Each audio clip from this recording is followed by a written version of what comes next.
Ano, exercise kayo, Nay? O exercise sa tulog? Ito yung tatay yung sipag, oh.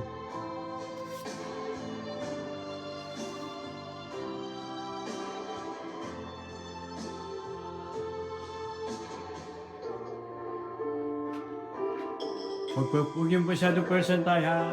Yung kaya mo lang. Yung gagayahin talaga yan.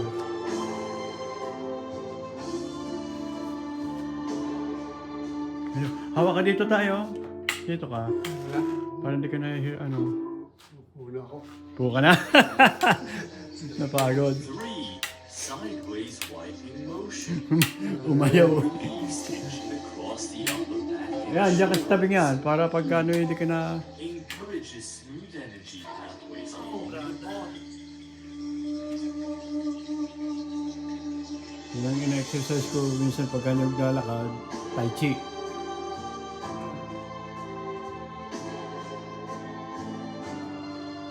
Sige. Diyan kayo sa tabi ng kama. Ng ano. Pagka okay ka na, ha?